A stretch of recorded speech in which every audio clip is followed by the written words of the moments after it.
সন্ধেবেলা হাঁটতে বেরিয়েছি বন্ধুরা। এবারে আস্তে আস্তে আলো কমে এসেছে। বসন্ত একেবারে দোরগোড়ায়। তীব্র শীতের দাপট চলে গিয়ে এবারে কিন্তু ক্যালিফোর্নিয়ায় একটু একটু করে গরম পড়তে শুরু করেছে।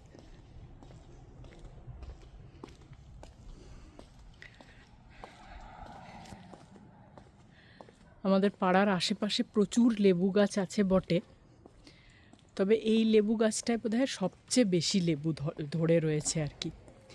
আরও মজা এখানে আমি একটা জিনিস, আরও মজার ব্যাপার হচ্ছে যে এখানে অবশ্য শুধু এই গাছটা মানে এই বাড়িটি বলে নয়, এখানে প্রচুর বাড়িতে লেবু গাছ একটা মানে ভীষণ কমন জিনিস, ভীষণই কমন।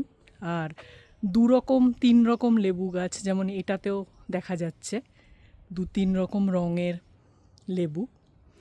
তো এরকম অনেক দেখা যায় যে পাশাপাশি 2 রকম তো বটেই, অনেক ছোট বড়, যেটাকে লেমন বলে, আরও অন্য ধরন থাকে, স্পিসিস থাকে লেবুর, যেগুলো থাকে। আর আমার এটা মনে হয়েছে, যেহেতু এরা মানে লেবু গাছ থেকে খুব একটা পারেও না, খায়ও বোধহয় খুব কম, গাছের মধ্যে থেকে বড় বড় লেবু মানে সে মুসাম্বি ধরনের লেবু, অরেঞ্জ তো বটেই, আরও নানা রকম যে আমাদের খাওয়ার লেবু, মানে আমরা যেটাকে পাতি লেবু ধরনের বলি, সেটারই একটু বড় বড় এখানে হয়, যে লাইম আর লেমন দুটোই। তো সেটার কিন্তু মানে এরা খায় কম, কিন্তু মানে পেকে গাছ থেকে পড়ে নিচে পচে পড়ে থাকে, তবু এরা খুব কম গাছ থেকে হয়তো লেবু তোলে বা পিক করে।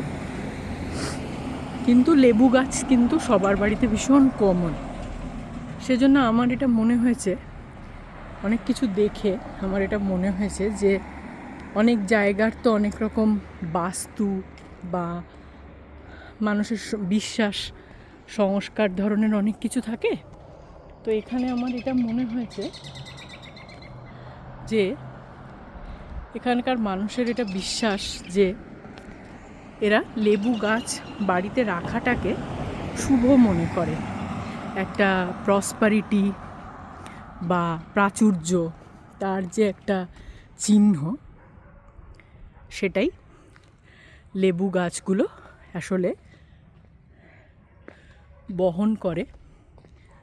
তাই এরা লেবু খাক বা না খাক, এদের বাড়িতে সেটা খুব কমন।